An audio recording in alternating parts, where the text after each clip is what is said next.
Bertrand Barbier, donc, pour quelques mots de présentation sur Comeca. Oui, S'il vous plaît. merci beaucoup. Comeca est un groupe français. On a une implantation en région chalonnaise. On fabrique des équipements électriques. Donc on a différentes, on va dire, lignes de produits. La première, les tableaux électriques. Là, on va aller dans des productions qui vont du petit tableautin pour l'éléphant bleu jusqu'aux centrales nucléaires, en passant par l'industrie, le oil and gas, etc. Le site qui est implanté donc en périphérie de Châlons fabrique des tableaux basse tension de forte puissance, à connotation, on va dire, industrie lourde et centrale nucléaire. Donc c'est ce site-là qui est équipé nos réacteurs français de tableaux électriques et qui aujourd'hui équipe entre autres le site d'Hinkley Point. On a une deuxième activité dans le groupe qui est l'électronique de puissance. Là, on a une activité qui est basée plutôt sur une usine qui est au Mans. Et on va retrouver en électronique de puissance tout ce qui est redresseur, donc redresseur forte puissance pour les infrastructures ferroviaires, des redresseurs de puissance qui sont utilisés pour alimenter les électrolyseurs qui fabriquent l'hydrogène. C'est un sujet qui est à la mode en ce moment, on va dire. Et puis, dans cette division-là, on fait aussi des chargeurs pour véhicules électriques. Et on s'est spécialisé dans les chargeurs de véhicules électriques lourds. Donc, on voit tout de suite aujourd'hui, principalement, les bus qui sont utilisés dans les grandes agglomérations en France. On a aussi des solutions de câblage ou des solutions pour le génie thermique qui sont des activités complémentaires. Et puis, on a une activité de service globale qui couvre notre parc installé. Le sujet d'aujourd'hui, donc, c'est nos bornes de recharge. Donc, on a des bornes de recharge qui vont être implantées soit dans des dépôts pour alimenter des bus. Et là, on va avoir tout un étagement, on va dire, de puissance à partir de 50 kW et on va monter progressivement. Et on a des équipements de type dôme qui, eux, vont pas être dans des dépôts, mais qui vont être un peu isolés en fin de ligne ou sur des points de dépôt extrême. Et c'est là, en fait, qu'on a commencé à gamberger sur comment essayer de surveiller tout ça. Voilà. C'est sur ce projet sur lequel vous avez travaillé donc avec l'usinerie Partners. C'est ça, tout à fait. Donc l'idée était de passer d'un modèle de fournisseur de matériel, on va dire, à un groupe qui allait donner une nouvelle, on va dire une nouvelle offre plutôt digitale en fait à ses clients en complément. Donc là l'idée c'est on a un parc installé qui finalement est situé un peu partout en France, dans les grandes agglomérations et dans des dépôts de différentes tailles. L'idée c'était d'arriver à surveiller un peu tout ça et de voir pouvoir constater en fait le bon fonctionnement de nos installations, en garantir en fait la disponibilité parce que c'est très très important, et puis arriver à avoir une démarche de conseil auprès de nos clients en récupérant des informations sur l'exploitation qu'ils ont en fait de nos installations, de nos infrastructures, et de les conseiller entre autres sur des économies d'énergie, une utilisation optimisée de leur temps de charge, de leur temps d'utilisation de bus. Concrètement, ça fonctionne comment du coup quel est un peu le mode de fonctionnement de ce système et quels sont ses avantages, ses atouts pour l'utilisateur?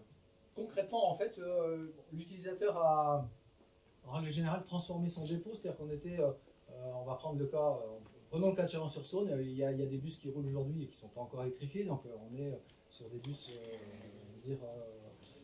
à énergie carbonée. Oui, une partie de la flotte est électrique. Une partie de la flotte l'est, mais au moment où on va basculer un dépôt en mode électrique, à ce moment-là, on va répartir des bornes soit dans le dépôt, soit sur le trajet en fonction du relief. Et l'exploitant a besoin de savoir que la borne fonctionne, qu'il peut compter dessus au moment où il va avoir besoin de s'en servir. Et on parle de la borne, mais on parle aussi de la source d'énergie qui va venir l'alimenter. C'est-à-dire que voilà, on peut avoir une borne qui fonctionne parfaitement et un point Enedis qui est défaillant, du coup toute l'installation n'est pas utilisée. Donc l'idée c'était de fournir le moyen à nos clients d'être sûr en permanence que les bornes fonctionnaient, donc d'avoir ce retour en fait d'informations sur leur bon fonctionnement, sur leur utilisation, c'est-à-dire ok, tel bus a bien connecté à telle borne à tel moment. C'était aussi la volonté qu'avaient nos clients de transmettre des informations si au cours de la nuit on avait une disjonction ou quoi que ce soit, on voulait pouvoir envoyer un service de réparation immédiatement sur site. Nous, pour nos besoins propres, on a aussi besoin de surveiller nos bornes pour apporter de la maintenance, on va dire planifiée et adapter la maintenance planifiée vis-à-vis des installations.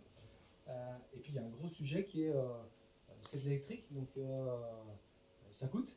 Et donc il faut savoir faire des bilans d'utilisation et savoir conseiller le client, soit sur des économies d'énergie, on va dire entre guillemets faciles à faire, puisqu'on a en fait un profil de consommation et on va pouvoir aller acheter l'énergie vers le fournisseur qui a le tarif le mieux adapté en fonction de son profil. Mais aussi mettre en place ce qu'on appelle le smart charging, hein, c'est balancer les charges pour consommer, ou, pas tout à fait moins, mais répartir en fait la consommation au fil de la nuit pour éviter d'avoir trop d'appels de courant sur le réseau. Voilà. Donc c'était vraiment poser une architecture digitale qui récupère en fait des informations et fournit des outils, soit pour la maintenance, soit pour vérifier que le système fonctionne, soit pour en optimiser on va dire le rendement économique hein, pour chacun de nos clients. Donc c'est surveiller pour optimiser et comprendre pour anticiper. C'est un peu ça l'idée. C'est un peu ça. Ouais. Anticiper, c'est-à-dire l'opérateur, hein, le gestionnaire du réseau est capable d'adapter ses horaires de bus, par exemple, à quelques minutes près, etc., pour répartir la distribution de courant sur l'ensemble du réseau. Enfin, concrètement, ça consisterait en quoi l'anticipation L'anticipation, elle peut être à deux niveaux.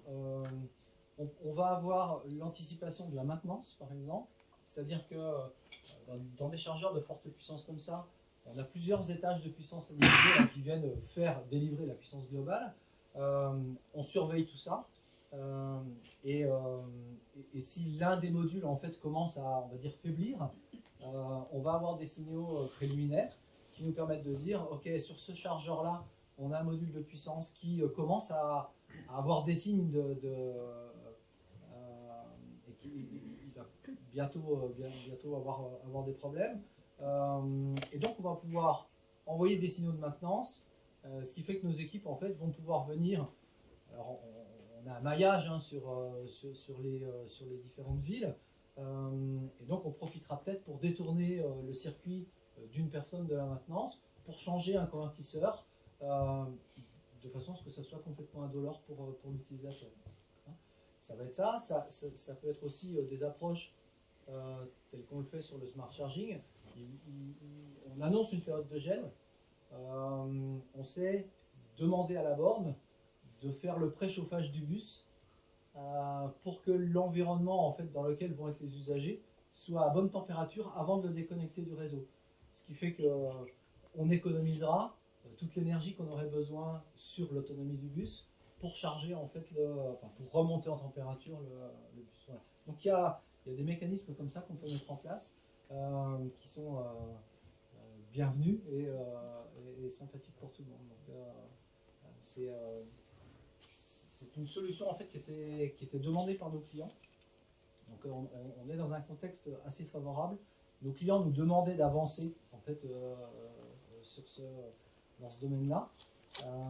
Et donc on a eu qu'à les écouter et à trouver après on va dire les bonnes solutions techniques pour y arriver. Et quelles sont justement les difficultés que vous avez rencontrées sur ce projet? Alors les difficultés, elles sont il y a déjà les challenges. Au début, quand on met en place, des systèmes comme ça,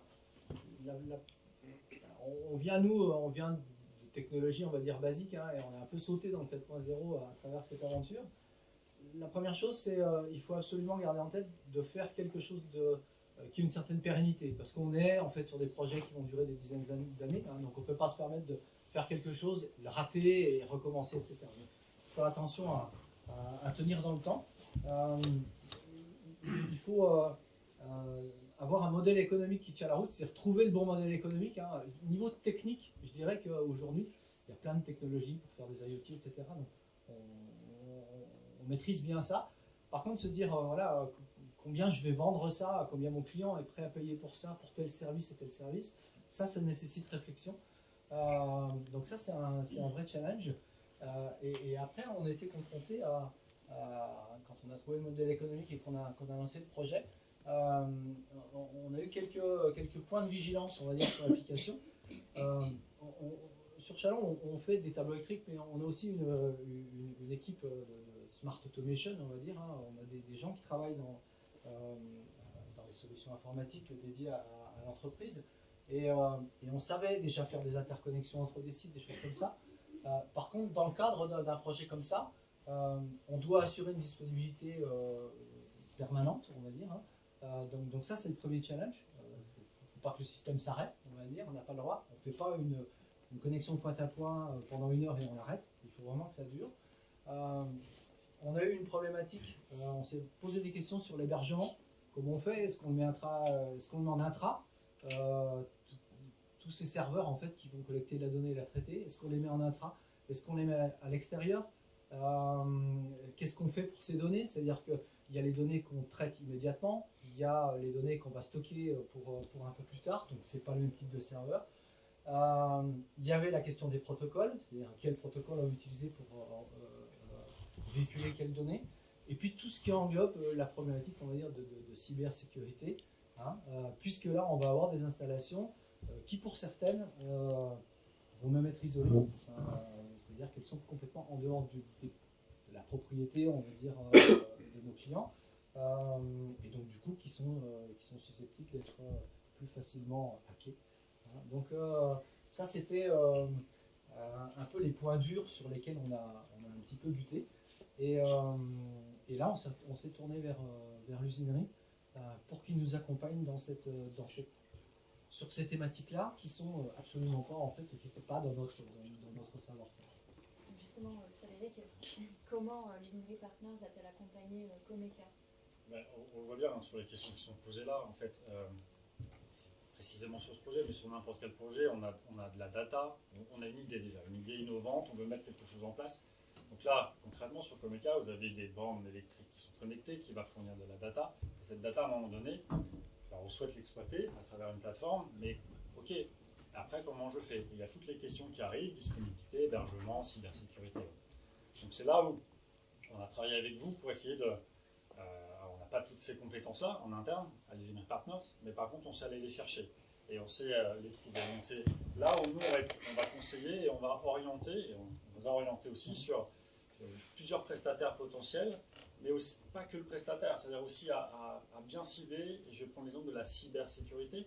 Je me souviens d'une discussion qu'on avait eue où sur la cybersécurité, on a commencé à dire oui, il faut bien sécuriser l'hébergement, donc là où on va mettre le serveur, question, où est-ce que je le mets, en interne, en externe, et c'est là où j'ai décidé voilà, de le mettre plutôt en externe, et cette cybersécurité, ces questions-là et ce ciblage-là, puisque c'est pas votre métier d'origine, a apporté le fait que ça nous a posé la question aussi de la cybersécurité ou de la sécurité des bornes et de savoir aussi ces bornes-là, il faut aussi penser à les sécuriser. Donc nous, Usinerie Partners, on est là pour essayer de bien formuler tout ça, de formaliser tout ça, de vous accompagner dans l'écriture aussi de ces projets-là, et puis d'apporter une ou plusieurs réponses à ces sujets-là. Avec cette capacité que vous avez de faire une revue d'actualité, une revue technique, en fait, des dispositifs qui existent aujourd'hui, des outils qui existent, qui sont disponibles sur le marché. Oui. Vous allez jusque-là dans l'accompagnement. Tout à fait. C'est-à-dire qu'il y a une problématique qui est énoncée par le projet, j'allais dire, par l'entreprise et donc le projet. Et sur cette problématique, on va justement en prendre une et on va regarder ensemble quelle est sur le marché, quelle est la meilleure solution potentielle. Alors, je vais reprendre par exemple sur les serveurs, on cherche voilà, la solution la plus sécuritaire, pardon, et puis qui va répondre à des disponibilités 24/7, c'est quand même pas rien non plus pour une plateforme. Donc on va creuser ça ensemble, poser pas mal de questions pour derrière formaliser et trouver le bon interlocuteur, c'est-à-dire dans nos partenaires ou autres ailleurs, ou dans les partenaires de l'entreprise aussi, exactement. Et là, c'est de la mise en réseau ensuite, ou c'est de l'accompagnement vers vous en êtes passé peut-être par un appel d'offres ou un appel de consultation. Il y a eu une consultation. Ouais, voilà. Tout à fait. Donc là, vous l'accompagnez, y compris dans l'écriture du cahier des charges, par exemple. Alors sur le cahier des charges, non, il avait déjà été fait, mais on l'a regardé ensemble pour voir s'il y avait, je vais pas appeler ça des oublis, mais dedans, il y a des forces et des faiblesses dans ce cahier-là, et donc il faut à un moment donné recibler et recontextualiser pour réexpliquer aussi aux potentiels fournisseurs le souhait. Et donc ça, nous, on sait exactement bien faire. Et puis derrière, voilà, ça va permettre de choisir, d'aller vers la meilleure solution pour le projet et pour le client. Alors en l'occurrence, vous avez réussi à passer tous ces points, à débloquer tous ces points, à trouver des solutions pour chacun d'entre eux. On est en très bonne voie. On est en très bonne voie. On a travaillé, je dirais, depuis l'été, hein, pratiquement. On a repoussé une décision de choix d'hébergeur tout récemment, il y a quelques jours. On va cesser encore un peu de temps. Mais clairement, on embraye sur ces choses-là dès fin d'année. Hein. Et cette offre-là, en fait, est à venir, on va dire, de façon opérationnelle en tout début d'année. On tient bien nos timings, mais c'est vrai qu'au fil des échanges qu'on a pu avoir, hein,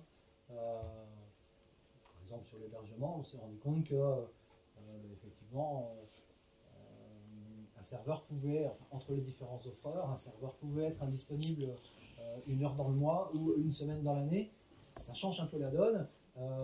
Voilà, donc il faut continuer à creuser des petits points de détail comme ça, qu'on n'avait pas imaginé au début, mais à travers tout l'éclairage qu'on a eu, hein, c'est ça en fait, c'est ces points-là qui sont ressortis et qui font que on a une vraie garantie en fait de réussite sur le projet.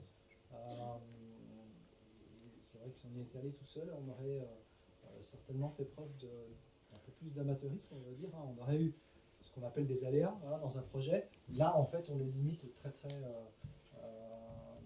fortement, puisqu'on a des compétences qui nous aident sur ce dossier. Vous avez blindé le projet, on comprend bien.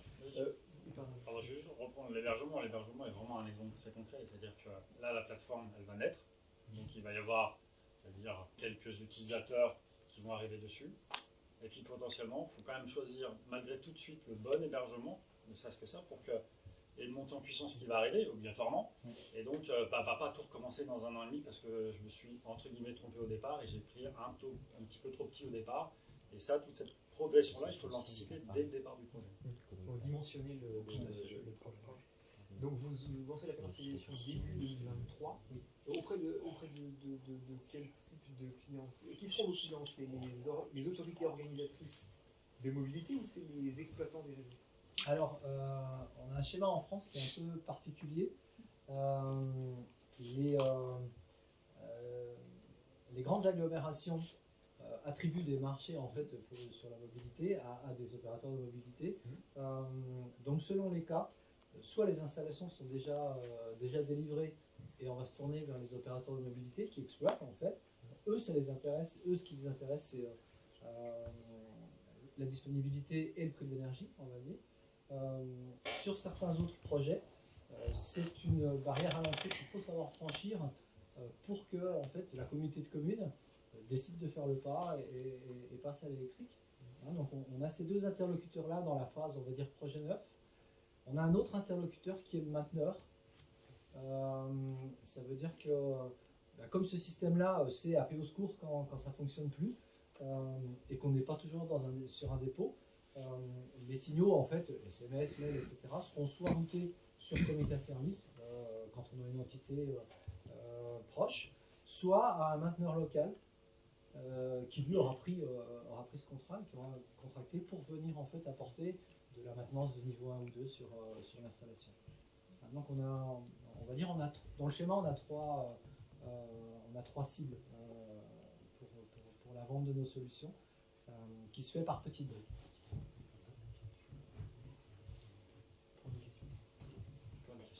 Est-ce que vous avez des questions pour nos deux intervenants? Oui, allez-y, monsieur. J'ai une question concernant les batteries. En fait, vous avez des batteries sur vos dispositifs, c'est ça? Non. En fait, les batteries sont dans les bus. Nous, on a simplement le chargeur. On gère simplement le chargeur. D'accord. Non, mais je veux dire, quand vous surveillez l'itinéraire du bus, vous surveillez également la charge du bus, donc la charge des batteries. Oui ou non? Alors c'est en règle générale un travail conjoint entre le fournisseur de bus et le fournisseur de bornes. On est dans un schéma aujourd'hui où il y a deux manières de faire, on va dire. C'est un peu à l'instar de ce qu'on vit avec les portables. Soit vous achetez votre portable avec le chargeur, donc vous achetez des bus Mercedes par exemple, et vous prenez les chargeurs qui vont avec. Soit vous achetez les deux séparément. Et là, vous allez rentrer en fait dans un mode d'appel d'offres quand on fait des nouvelles lignes où on va cartographier le trajet de chacun des bus. Donc on va savoir combien d'énergie il a besoin pour faire un trajet. On va sélectionner les quelques fournisseurs de bus qui vont apporter la solution en termes de nombre de places dans le véhicule et en termes de batterie pour répondre aux problèmes. Et on va aussi appeler en fait le fabricant de chargeur qui lui de son côté va garantir qu'il sait recharger dans un temps donné la batterie du bus. Donc c'est un travail conjoint au début en fait de l'histoire quand il y a cette présélection puisque finalement on peut prendre des bus plus petits donc avec moins de batterie et ne plus avoir les chargeurs uniquement dans les dépôts, mais les avoir répartis en fait le long du trajet. On peut imaginer en fait un circuit de bus qui soit particulièrement long. C'est peut-être pas rentable en fait s'il n'y a pas beaucoup de gens qui sont à véhiculer de prendre un grand bus parce qu'il a beaucoup de batterie. On va prendre un bus plus petit et on va mettre un chargeur à mi-chemin. Dans ce cas-là, on prendra des solutions type Dôme. Où le bus, en fait, au moment d'un arrêt, va venir se connecter, va recharger une partie de capacité de batterie pour pouvoir finir son trajet. Mais il va rester un certain temps, pour ne pas dire un temps certain. Non, pas forcément. Puisque, alors sur des chargeurs qui font 50 kW, effectivement, il resterait un temps certain. Sur des dômes pour lesquels on peut monter jusqu'à 300 kW, en une minute, il a déjà le temps de recharger très bien ses batteries et de terminer son trajet. La question, c'est de savoir est-ce que vous gérez la durée de vie de la batterie liée au bus. Parce qu'en fait, en termes de recharge, de vitesse de recharge, il y a une interconnexion permanente entre la batterie, entre le lot de batterie, le SOC, entre le lot de batterie du bus et la borne. Donc il y a une interconnexion permanente, il y a une discussion qui se crée pour s'assurer en fait qu'on charge ni trop ni trop peu. Il faut savoir que les batteries dans les bus sont aussi interchangeables, ça veut dire qu'on ne travaille jamais avec le même pack. Il y a des changements de pack batterie au cours de la vie des batteries. Mais aujourd'hui, la surveillance, on va dire très détaillée de la vie de la batterie est réalisée par un module qui est embarqué dans le bus. Et il y a des raisons de cloisonnement stratégique, relativement peu de possibilités aujourd'hui d'échanger les données au sujet au sujet du vieillissement de la batterie entre le bus et la borne. Ça fait partie de nos axes de progrès de travailler sur à travers la charge et à travers le courant qu'on envoie à la batterie dans le temps, arriver à détecter où est-ce qu'on en est en fait de son vieillissement. Mais ça c'est un petit peu délicat parce qu'on change de configuration en permanence. En fait, c'est un peu expérimental en même temps. Vous apprenez. La vie est une expérience. Donc, d'accord. Non, parce que en fait, il existe quand même des systèmes comme ça en Europe, par exemple, en termes de recharge. Sur des aéroports, enfin, il y a plein de flottes qui existent. J'aimerais que vous inspirez, je ne sais pas. Et c'est une manière en fait de surveiller effectivement les charges et faire durer la batterie. C'était ça l'objectif. Ouais. Mais bon, Ça l'est, mais alors ça l'est, c'est une préoccupation, c'est clair. c'est polluant. Aujourd'hui, la préoccupation de l'exploitant, elle est réellement de réaliser des économies d'énergie. Il a tellement de marge aujourd'hui à réaliser des économies, à mieux utiliser l'énergie, on va dire, et à la sourcer moins cher. Il a un levier là qui est très très important.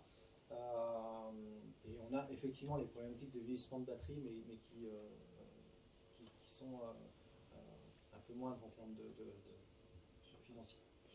Je vais compléter ta réponse, Christian. Concernant le vieillissement des batteries, en fait, c'est le rôle du bus qui s'en occupe. C'est pas le chargeur. Pardon, C'est le bus qui s'en occupe. Oui, C'est pas le chargeur. oui, c'est ça. Et c'est ce qu'on appelle le Battery Management System, le BMS, qui va s'interfacer donc via des protocoles ISO avec la borne. Et c'est par là qu'on a quelques informations de la borne. Et c'est le bus lui-même qui va s'occuper de ses batteries et qui va demander au chargeur les ressources qu'il a besoin pour se charger. D'accord, c'est lui qui pilote. C'est lui le maître. La borne est esclave. Et l'appel est réalisé par le bus. Très bien. Ouais, c'est bien. C'est lui qui gère son pack complet, D'accord. donc SOH, SOC, des batteries.